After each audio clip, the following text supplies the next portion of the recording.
All right. Also today, we've had the Labor Department putting the jobs report out for the month of May. Unemployment rate held steady, 4.2%.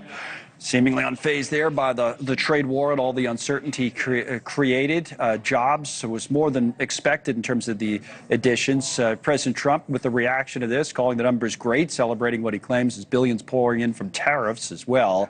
So there you have it. Let's bring in Scott Martin, talk a little bit more about this, 4 minutes ahead of the closing bell on Wall Street. So better than expected, Scott. Still slowing growth is what we saw compared to the past, right? So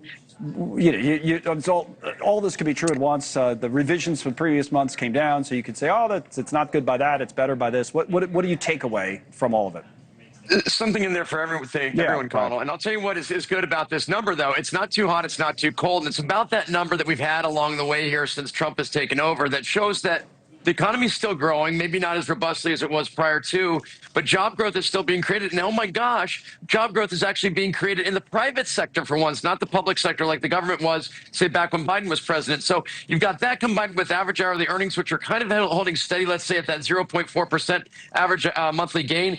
And you put those things together, and you've got a job market that's probably waiting for some clarity on taxes and tariffs, and you probably got a job market that's going to be robustly growing in the second half of the year. All right, I want to ask you a question about Elon and Tesla. As I do that, you just pause for 1 second for our audience, because in a minute or two, we expect this Pam Bondi event to start. We have the charges against Kilmar Abrego Garcia, federal court in Tennessee, 2 charges of conspiracy to unlawfully transport illegal aliens for financial gain. We told you about the report moments ago that this guy, Abrego Garcia, is expected to be brought back to the United States to face those charges. As we wait, you see they're just about to start. I want to squeeze in the Elon question. You know about yesterday and all the back and forth.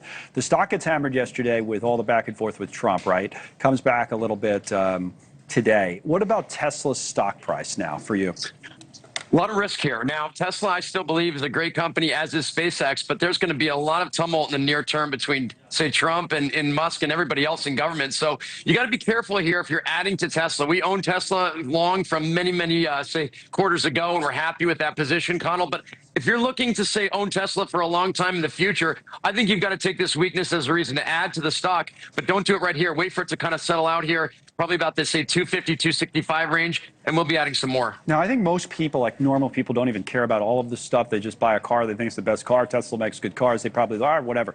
Then there's this small group that are affected by politics. You know, we've talked on the show before. Some people may say, well, I don't want to get involved in this. What if someone comes up and slashes my tires? I said that myself. I said, I don't want to deal with this. You know, like, it's annoying if that's what's going to be happening. And then there's people who just won't want to be associated with Elon. And now he might have people on both sides of the aisle that don't want to be associated with him. Do you think that kind of thing affects his business in a big way going forward, or? I do, and I think we're starting to see that globally as well. So, I mean, yes, you're right. There's something kind of on both sides of the aisle here for Elon and his favorites and his detractors, but more so, it does affect the company going forward, certainly with regards to the government contract, the regulations, and everything that the government had probably planned to do with him, say, in the next couple of years. So Musk is going to have to be creative in this situation. He's going to probably have to be a little bit, say, conciliatory, and he's going to have to keep doing what he does at Tesla, which is build good cars, build good trucks, and get the line out there and not have these delays and not have these errors on the cars we had before. I don't know how it would have matched with that green jacket you're wearing, but the president has a red Tesla for sale in the White House driveway. Have you put an offer in? He's selling it. Can you imagine me in this jacket in that Tesla? I'd be driving all over D.C. I'd even pick you up. Yeah, he would be. I mean, I actually could imagine it in kind of an odd way. It would be weird. Like, that would be a big headline for us. It'd be like our regular guest Scott Martin bought the president's Tesla. Oh, look at the time. Got to run here. Thanks, buddy. We have the closing bell ringing at the New York Stock Exchange.